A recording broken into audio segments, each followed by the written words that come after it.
Hello friends, आप सभी को हमारे इस नए वीडियो में स्वागत है। मैं आप सभी के बीच में एक और मनुस्मृति के काला सच वीडियो लाया हूं। इस वीडियो में मैं आप सभी को यह बताऊंगा कि इन ब्राह्मणों ने और ब्राह्मणों के औलादों ने हमें क्या हक और इनाम दिया था अपने शासन काल में। हम लोग इस वीडियो में यह जानेंगे कि ये विदेशी ब्राह्मण ने अपने शासन काल में हमें क्या दिया, जिसका नतीजा आज हम सभी शूद्र समाज यानी कि ओबीसी, एसटी और एससी और माइनॉरिटी के लोग भुगत रहे हैं। हम लोग साथ में यह जानेंगे कि मनुस्मृति को क्यों लागू करने चल रहे थे दिल्ली विश्वविद्यालय में।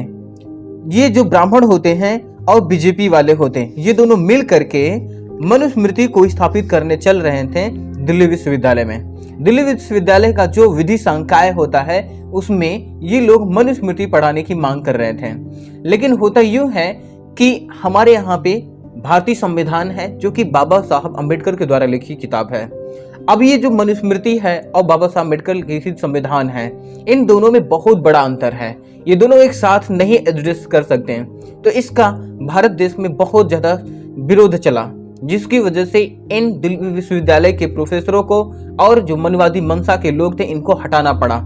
अगर ये मौका पाए तो कभी देर ना करें और इसको लागू कर दें, और हमारे ऊपर थोपने में अगर जरा मौका पाए तो ये हमारे आपके ऊपर थोपने में भी माहिर होते हैं और ये थोप भी दें। हम इस वीडियो में द्वितीय अध्याय की श्लोक संख्या नंबर 30, 31 और 32 पर चर्चा करेंगे।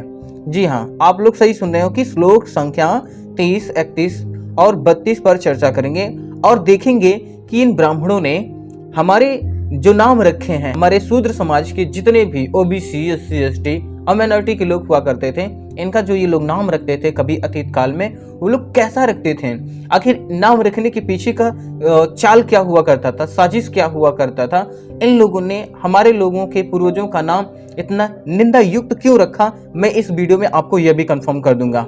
इस तरह हम यानी कि जो ब्राह्मण होते हैं, हम पूर्वजों का जो नाम रखा उन लोगों ने निंदा युक्त रखा और अपना खुद का नाम इन ब्राह्मणों ने गुणवाचक युक्त, मंगल युक्त और उसके बाद जो क्षत्रिय हुआ करते थे उनका बलवाचक युक्त रखते थे, और जो वैश्य हुआ करते थे उनका नाम ये लोग धनवाचक युक्त रखते थे, गुप्तवाचक शब्द रखते थे, ताकि इनसे ये पहचान ये लोग कर सकें इसमें से ब्राह्मण कौन है, क्षत्रिय कौन है, वैश्य कौन है और शूद्र कौन है।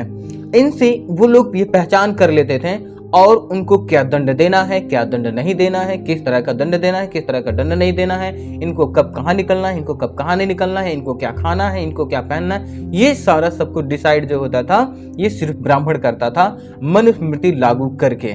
तो दोस्तों, देर ना करते हुए हम आप सभी को लेके चलते हैं श्लोक नंबर 30, 31 और 32 की ओर। तो साथियों, इसमें आप लोग श्लोक नंबर 30 देख रहे हैं, ठीक है। इसमें क्या लिखा हुआ है, जो बालक जन्म लेता है उस बालक के संबंध में क्या कह रहा है, इस बालक का नाम करण 10वें या 12वें दिन अथवा पुण्यतिथि व मुहूर्त में, यानी कि शुभ मुहूर्त की बात करते हैं जैसे ना, कि मुहूर्त में वह गुण युक्त नक्षत्र में करावें। मतलब ये कह रहे हैं कि अगर जब बालक पैदा हो जाता है, बालक के पैदा होने के 10वें से 12वें दिन जब समय आता है, ठीक है, उस वक्त पे पुण्यतिथि हो, शुभ मुहूर्त हो, गुण युक्त नक्षत्र हो, इन सब स्थिति अगर बन रही है तो उसी दिन उसका नामकरण करावें। तो अब यहाँ पे क्या कर रहे हैं, ये ब्राह्मणी व्यवस्था तो इन लोगों ने थोपा ही थोपा है। अब आगे ये क्या कह रहे हैं श्लोक नंबर 31 में, ब्राह्मण का नाम मंगल युक्त, जरा सोचिएगा, ब्राह्मण का नाम मंगल युक्त हो, उसमें मंगल वर्ड यूज होते हो, जैसे घन श्याम, राधे श्याम, राम रक्षा, ये सब जैसी चीजें। राम रक्षा तो आता है शूद्र क्षत्रिय में आता है, लेकिन ये लोग क्या करते थे, अपना नाम जो होते थे उनको मंगल युक्त रखते थे। क्षत्रिय का नाम बल युक्त हुआ करता था, जो क्षत्रिय होते हैं बल युक्त होते, जैसे क्या कि ये शेर सिंह है, अब शेर सिंह नाम रख देते थे, ठीक है, राणा प्रताप सिंह है, यानी सिंह लगा देते थे, मतलब बल, अब ये करे बलवाचक युक्त है। अब उसके बाद ये करते हैं वैश्य का धन युक्त, क्या लिखते हैं, धन युक्त, जैसे अब यहाँ पे लक्ष्मीकांत आता है, लक्ष्मी, अब जो है लक्ष्मीकांत धन से रिलेटेड है, किससे रिलेटेड है, धन से रिलेटेड है। जितने भी धन से रिलेटेड नाम हुआ करते थे वो ये ब्राह्मणों ने किसके ऊपर थोपना शुरू कर दिया, वैश्य के ऊपर थोपना शुरू कर दिया। अब बात आती है शूद्र की। शूद्र के ऊपर उन्होंने क्या किया, निंदा युक्त नाम रखा। निंदा युक्त कलुआ, मटलुआ, चपलुआ, इस तरह के नाम ये लोग रखते थे, जिससे ये समझ में आता था कि ये शूद्र ही है।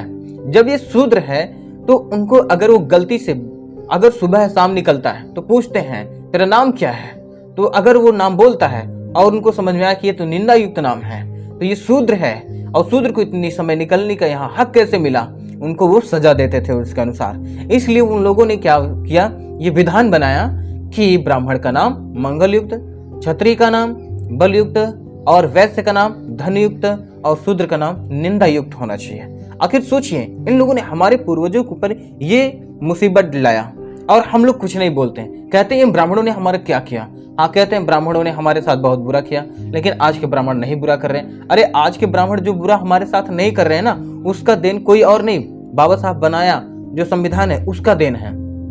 अगर ये संविधान ना होता तो आज के भी ब्राह्मण आपकी तरह वैसा ही व्यवहार करते हैं जैसे कि पहले इनके ब्राह्मणों के पूर्वज किया करते थे।